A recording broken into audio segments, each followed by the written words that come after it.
This is Good Morning Mumbai with Hrishikesh.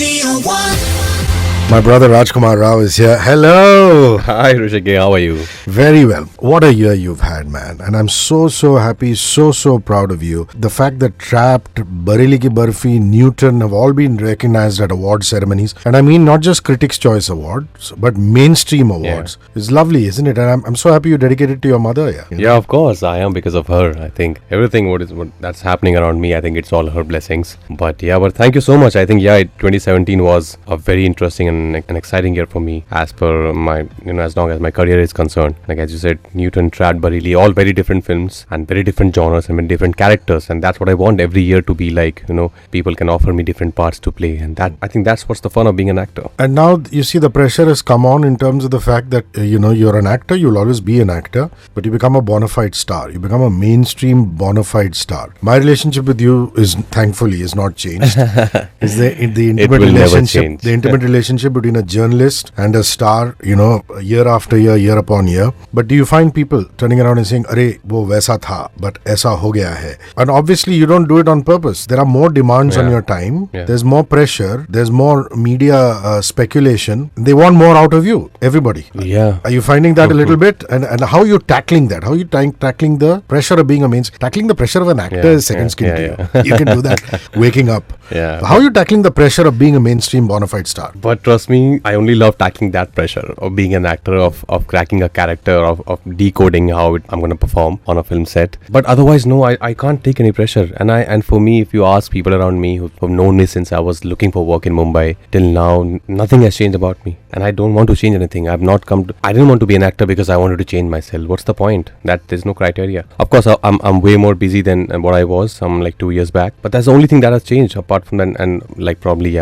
my fees has gone up a little much. But apart from that, no, I don't believe in this thing that now you're a star, you have to behave differently, and people will change around you. I think it's up to you. If you will change, then people around you will change. So if you're the same, nobody will change. And as far as fees is concerned, that even people in the tech world, people who are lawyers, people who are accountants, they get raises. Every year you have a salary increment. So that is very, very justifiable. That's wonderful. I'm very surprised almost that Mukul Dev was the one who took the story to Hansal Mehta. Yes. All of a sudden I view Mukul in a very different way. I used to see him at parties and this and that and say he's a party boy, but he's obviously a thinking man's actor himself. So tell me about how that happened. Well, actually they met in 2005 and apparently Mukul sir has a lot of interesting stories, not only Omerta, and he has got this collection of interesting ideas, which of course I wasn't aware. So they met in 2005 where he told Hansal sir about this story and he said, I would love to make it. So he gave it to him and he started writing it. And I remember Hansal sir telling me about Omerta in 2011 when we just started shooting Shahid. And at that time, of course, he had some other actor in mind. He was thinking of Riz Ahmed because he wanted like a Pakistani, English or a foreigner. But then, of course, we didn't discuss about it after a while. And then we ended up making some like 4 or 5 films together. And then eventually last year he told me that I think now is the right time to make Omerta again. And he got a producer, Swiss Entertainment. And that's how it started. And I was very kicked that I'm getting a chance to play Omar Sheikh because I did Shahid. We made Shahid together. And now Omerta is actually a companion piece to Shahid in a way. It's actually the two sides of the same coin. Like both were victims, both went for the same thing. One got back, became a human rights lawyer. And Omar Sheikh didn't come back. He chose to be on the path of violence and destruction. I haven't seen Omerta, but I've seen Shahid. And Omar is in Shahid. Omar is in Shahid. So I'm suddenly thinking that was Hansal thinking of making this film all the while? Maybe not.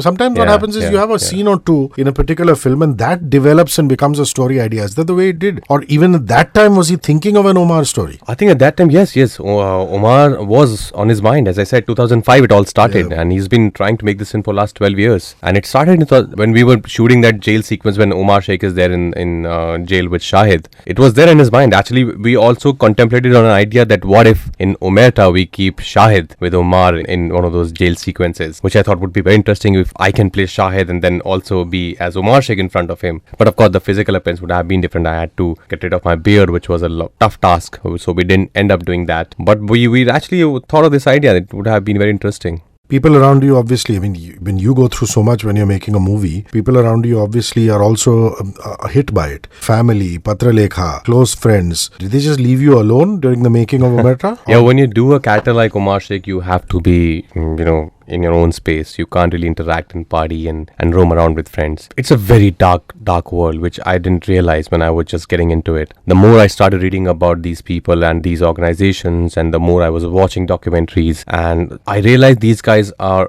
carrying so much of hatred and anger inside them, which I wanted to, of course, explore. These were my two basic emotions, where I was the one I was beginning with. So I started watching some horrific videos, some very disturbing images, and I was carrying them in my mobile throughout. And every time I would look at my wallpaper, I would feel like there would be a lot of anger inside me. And at that point of time, the whole process for around 3-4 months when we were shooting, of course, Pataleka also came to Delhi once to visit me, and she said, there's something weird about your energy, and I don't want to be around you at this point of time. You finish it and then we'll meet. And I didn't realize. I thought, no, I'm okay, I'm normal. But then Hansal sir also saw this, and my DP, my DOP, I would argue with him on very, very minor things, things which are probably very not even important. But that's happening. I was going through a very, I think, sensitive phase. I'm going to steal a question from another favorite journalist of mine, which is Anupama Chopra. She sent me a video. I said, damn, I wanted to ask Raj this question and she stole it. It's a question that any intelligent journalist would ask you. How do Hansal and you surprise each other? So tell the radio audiences that. I mean, it happens, it's like any marriage. Yeah. You spend a lot of time together. Yeah. You love each other. That's tremendous. But sometimes, do you surprise each other? Is a question you've got to ask your partner. Yes. How do you surprise each other? Well, with me, I think, honestly, I feel very blessed that I have him in my life. And he, throws these challenges at me by giving me these different characters, and sometimes very challenging characters. I don't think so ever we have made a film which is just like that, which is, so easy. It would just go on set and just make it and come out. Every time some new challenge is there. So my responsibility as an actor is, because he knows me in and out, he has seen all my cards as an actor. So my challenge always is that how I won't remind him of any of my previous characters. He should not feel, when I'm playing Omar Sheikh, he should not feel, Raj, this emotion or this body language I've seen in City Lights or Shahid. So that is my challenge. That's what I feel very responsible about that I should not remind him of any of my previous characters, because I've seen most of my work and I've made some 4-5 films with him. So that way it's very encouraging for me. It also puts me in a spot that here's somebody who knows me so much as an actor. He has seen me growing since 2011. So it's fun to work with him. You and me are not political analysts. We don't write theses on CIA and ISI, but I want to understand this only because you've read more about it than perhaps me. Why are they being recruited, and how they manage to being recruited so successfully by the ISI and by the jihadists? What is it that they play on the mind of a youth like Omar or somebody even younger than him? It's of course a very, very scary situation, but we've been reading articles and hearing about these young boys, even today, getting brainwashed on WhatsApp groups. Imagine, and I can imagine, you feel a lot of, when we see these images of what's happening in Syria, these horrific videos of what's happening with kids. Kids are dying there every day. Small kids, innocent people are dying there. You and me as a layman also feel very helpless. We feel very angry towards it, that somebody should do something. And there are boys, there are people who take it very personally, and they generate a lot of anger and they want to do something, but they don't have a direction. That is when, and they're very vulnerable, and that is when there are these leaders, there are these minds who just come and then brainwash them. That, okay, you want to bring in a change? This is the way. Come. And they show you, of course, in the name of cause, in the name of religion, and they modify some definition. Like jihad is not what we think, what these people call jihad as. Jihad is not at all like that. Jihad is not about violence at all. Jihad is killing your own demons inside you, killing your own evils. That is jihad for me. But these guys, of course, then take advantage, and then there are boys like Omar who just feel that, this is the way I should take and continue. So how do you take a rational, educated mind and convert them? Because this is an intelligent, rational mind. Correct, yeah. But that's the scary part. Even what happened in Bangladesh, I think last year, these young school boys coming from privileged backgrounds and very educated, studying in the topmost schools of Bangladesh and going in a cafe and killing people. It is scary. But I don't know the exact answer of this. Why are they doing this? Because as you said, they're intelligent boys. They should have some sense. But I think, they don't have direction. There's no direction, and somebody is not channelizing them right. And these people are organizations, and their leaders are taking advantage of that. That's the only thing I see happening.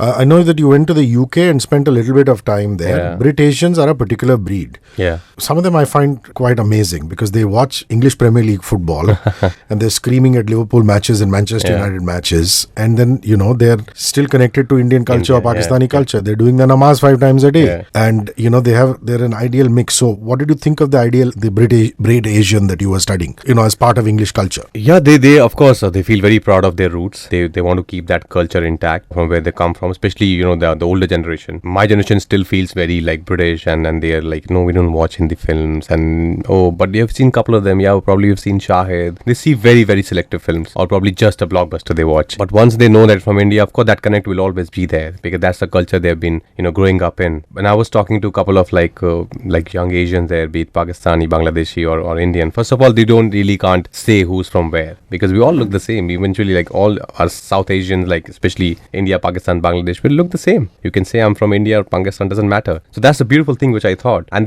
we have that connect. Once we meet outside of India in a foreign country, you feel that connect. When I meet like a Bangladeshi or a Pakistani outside India, even they welcome. There's no politics there. Actually, as a layman, as a population, there's so much of love that you want to share with each other, which is beautiful. I felt. Yeah. I'm going to break away from the seriousness of Omerta and have some fun, so that the listeners feel that this is, bring out the fun side of Rajkummar Rao. Two films with Mr. Kapoor, man. What's the deal? Oh yeah. That's what I call a jagha. He'll walk into here and say English, and go, yeah, English is very fine. What a guy. What I a man. love Mr. Anil Kapoor. I think there's only one Anil Kapoor in this world.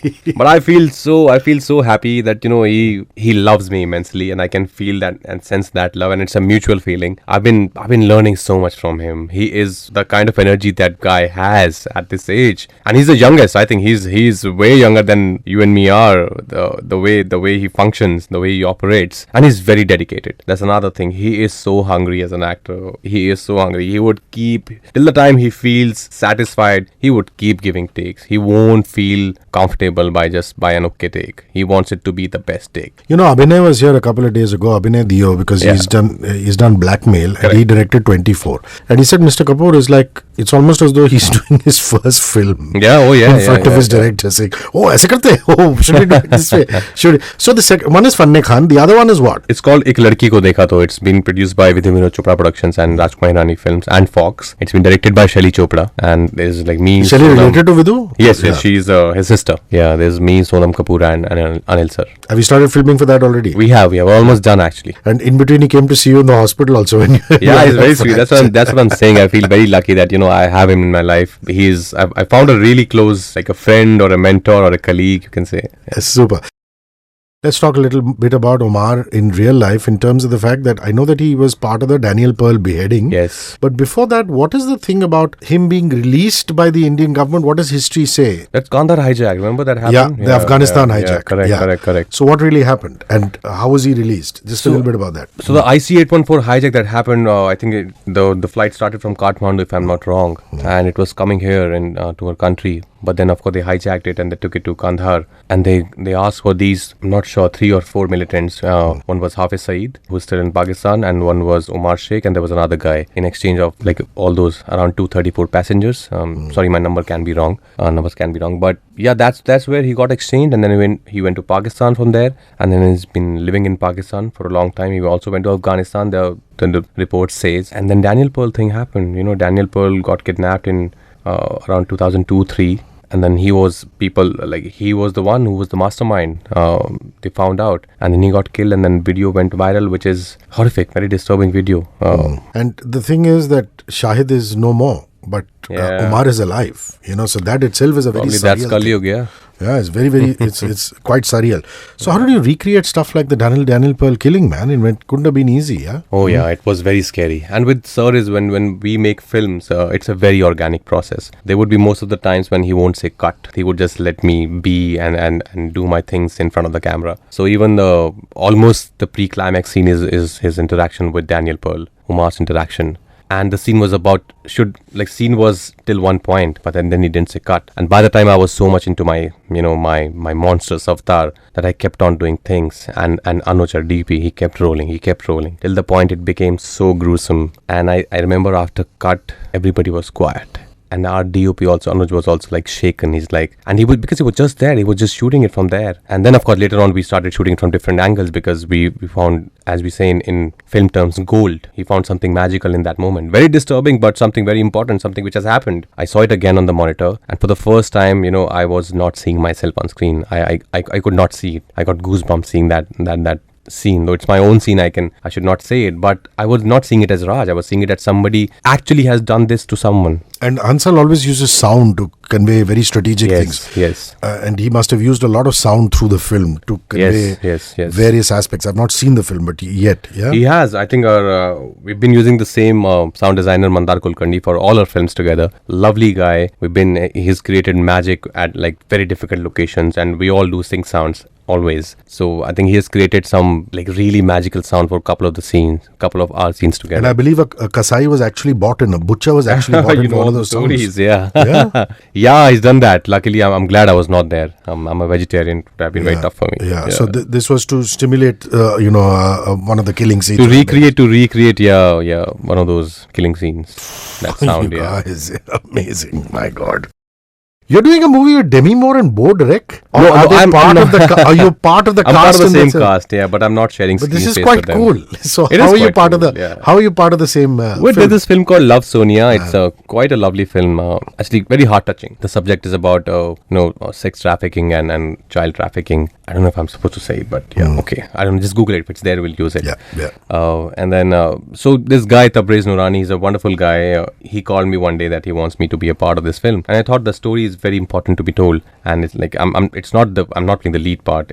It's been 2 years also now that I've done that film. So it's me and Manoj sir also is there, Manoj Bajpayee, and then Richa is there, and Mrinal, this girl who's coming in Super 30 now. She is playing the title part. And that's the one with Demi Moore. Yeah. No scenes with her at all. No. I'm not sharing scene space with her. And what? Because these are all, when you're a little adolescent boy growing up, you see Demi Moore's Ghost, and you see Bo Derek coming out of the water in 1980. What is that film? There's a film with a number in it. And the one with Bo Derek, she's also in the cast. So Bo Derek and Candy Clark, there's another film called Five Weddings, which has me and Nargis Fakri in it. Again, I'm not sharing space with these two lovely ladies, but I'm sharing space with Nargis, who's another lovely girl. She's very funny, actually. She is damn funny. You have to see our Instagram videos. The kind of thing we used to do on set. It was just us. There was nobody. We were shooting in a small village near Chandigarh, and it would be just me and Nargis. And she's like my male buddy, Yeah, great. She could. I tell her when she comes for interviews that she could easily be a stand-up comic. Oh, she can. She can. She's damn funny. Her sense of humor is unmatchable. So, man, to get over Omar, what did you do? You shaved your beard, obviously. I can see that. Yeah. But what else did you do? I was living in a very stressful space for 3 months, and I really wanted to get out of it. It was not an easy process. So, I got rid of my beard. I deleted all those things from my phone. My wallpaper got back to its usual self. I started watching some, entertaining, light-hearted films and got back to my music. And then, I started spending time with my loved ones and friends, and also traveled. I love traveling. So, where did you go? Yeah. So, this time we went, luckily I had to go to Toronto. So, I was in Toronto. And then I also went to Budapest. Oh, lovely. Yeah. Wow. So, a bit of Eastern Europe and Toronto. So, what did you do in Budapest? Did you just eat? Budapest, did you see some heritage sites? What did you do? My idea of traveling actually is I just walk down the whole city. I love walking down the whole city. Me and Patrulekha, we travel together most of the times. And we love walking together. And we end up walking sometimes 15-20 kilometers. We don't even realize. By the time we check our iWatches later, by the end of the day, and wow, it's been 18 miles. Perfect. But we love walking, and we think of we look at a lovely cafe. We think, let's have a coffee here, or let's have our lunch there. We don't really do so many touristy things. Okay, you're not let's see the heritage site. Not really. We love exploring the city on our own. Yeah. Okay, so that's what you did in Budapest. And in Toronto, it was just the festival, or did you manage to walk down Yonge Street and do the slight touristy mostly stuff? The festival. But as I said, in Toronto also I was just walking. It's a lovely small town. It's a mini, probably I call it like a less crowded version of New York. Yeah. So it's a great city, but what energy. Yeah. Reactions at festivals. Did you also go to Busan with the film, or did you only go to Toronto? I could not go to Busan, but I was in Toronto. Yeah.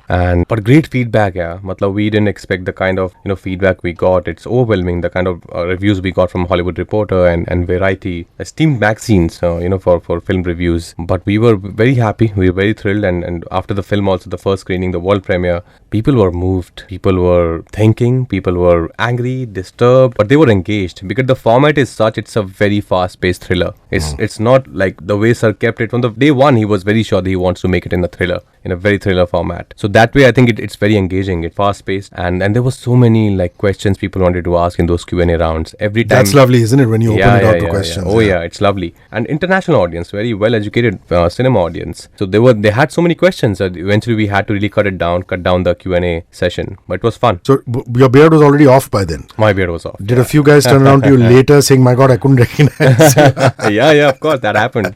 And I was actually in London when I was going for my research there, and by the time I had around 2 months of beard, and I was actually standing at the immigration line, and of course they put me aside because I don't have a surname in my passport and whatever. For the look, they're like, "Sir, just step aside." And by the time my phone was full of all these things that I was telling you, all these hate speeches, these different terrorist organizations. My wallpaper was a different wallpaper, and beheading videos, and all the things that you can imagine were there. My phone was full of them. And I was so shit scared. I really panicked in those 2 minutes that what if they just want to see my phone? Though of course I'm an actor, I'm a professional actor, I'm doing it for my craft. But they would take me a lot of time to make them understand why it's there in my phone. So man, in those 2 minutes, how I deleted everything from my phone only I know. My God, that is quite a story, yeah? Yeah, with profiling, I've also been asked to step aside at the airport a couple of times. And even though I've had nothing on my phone, your heart does skip a beat, saying, what's happening? Yeah. So I can only imagine what you were going through at that point of time, man. That's crazy. Does the movie also show the early life of Omar, or does it start? It starts from when he was studying in LSE, London School of Economics, when he knew nothing about the world. Yeah, what brain? Yeah, he was very intelligent and he loved playing chess. He used to have milk in clubs in London. He was not an alcoholic at all, never touched alcohol. Imagine going to a London club and ordering a glass of milk. Yeah, that itself is so insane. And it starts from there in 93, 94 when he was in LSE, and then when the whole Bosnia, conflict was going on. Right now we have Syria. At that time there was Bosnia thing was going on between Serbs and Bosnians. So it starts from there and goes on till 26/11 in Mumbai. Wow. Yeah. Wow. All bones in order. I remember coming down and meeting you and Kriti with you in plaster during Shadi Mein Zarur Aana. It's much better now. Yeah. Are you able to dance and do all the stuff? I've started running, jogging, jumping around. But I still have to be careful. Though I'm a notorious kid, I don't really listen to people, but I should. So what has your orthopedist done? Has he put some pins or this and that which are dissolvable? Rod. Yeah, there is a small rod which I think I will take it off by the end of February or March next year. Yeah, because these days they also give you dissolvable rods. This one has to be removed. Dissolvable. It was quite a major fracture. The whole ankle got fractured. Yeah. And for a person like you who dances, so active. Yeah, I love being on my feet. Yeah, always. I love running. I love working. It was very tough. Even during that time, I hated just being at home and doing nothing. That's the reason I said, no, what? Just chuck it. I'm gonna do everything. I'm not gonna feel like a helpless guy. What was more tough to do, Trapped or Omerta? Trapped is difficult physically, wasn't it? Physically, absolutely. You got it right. Trapped is physically very tough, but Omerta, I think, because Omerta is like mental stress. Nothing can beat mental stress. I think it's the most awful stress that you can have, and I actually went through a lot of mental stress during Omerta. So I think Omerta definitely is a tougher character than my character. And you think you've changed a little bit because you always give your part of yourself to every role, isn't it? I mean, that's the way it is as an actor. Yeah, you do. But this one, I think because I could not connect with him at all. I could not relate with any of his things, any of his character traits. I'm not from London. I don't know this language. I am not from LSE. I don't know about this terrorism world, about these people, where they come from. So I really had to start from the scratch. So I think that way, my whole aura has changed. Like with Newton, you can connect. I could connect with Newton, his personality, his honesty. But with him, there was no way. Let's come to Bose, which again has been very, very appreciated. The problem with this method acting thing is, when do you really become Raj?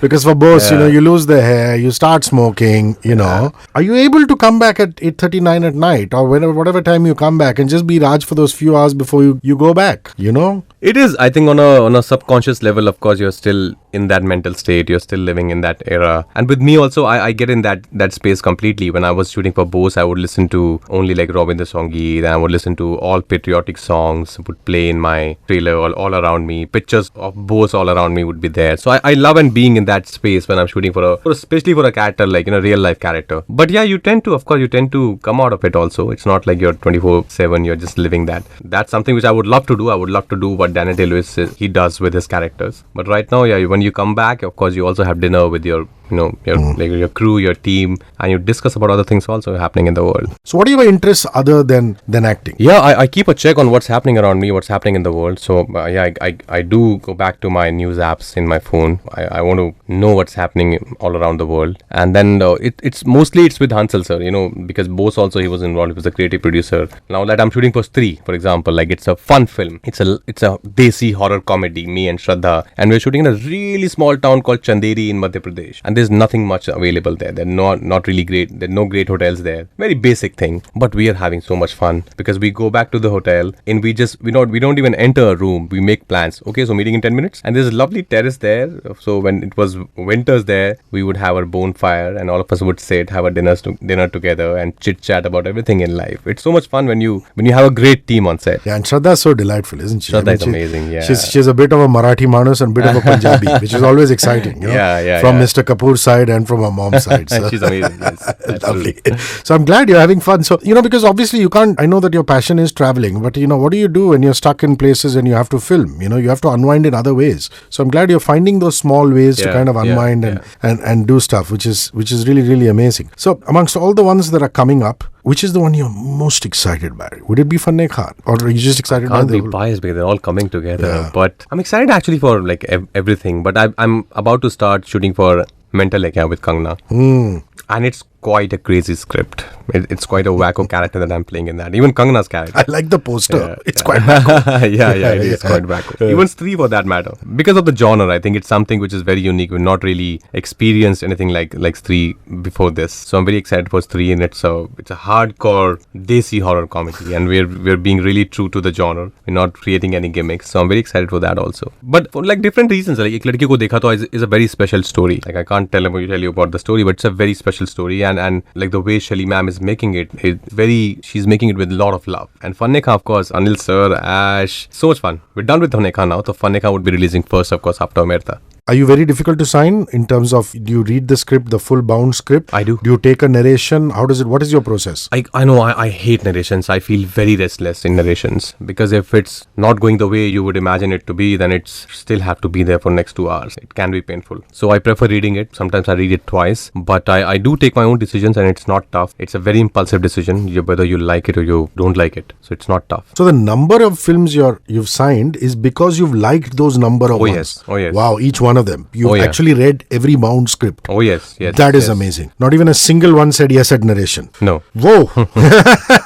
Not like I only say yes, of course. I have to say no also. Of course, and sometimes you feel bad, obviously. It's tough to say no than yes, because sometimes you're dealing with friends and people but you don't see yourself in that script, or sometimes dates don't match, so you can't really do everything. I wish there were like 600 days in a year, but these award functions, this whole award season that happens, all of a sudden you have everybody coming congratulating you. You're surrounded by a festive atmosphere. What were you going through all the awards that you picked up? Like when your name is announced at that particular moment, and what goes through your mind? I feel happy, of course. I won't say I don't feel happy. I do feel happy, but I think it's always the first time that you feel the happiest. I remember first time when my first Filmfare award that happened with Shahid. That moment was the most beautiful moment, and even National Award when that happened. But then after, of course, by the time you've attended so many award functions, you get used to it. You get used to the whole hoopla and the light and people. But still, of course, that before they announce it and the Best Actor award goes to you still miss that heartbeat once. And Mr. Bachchan is another one who's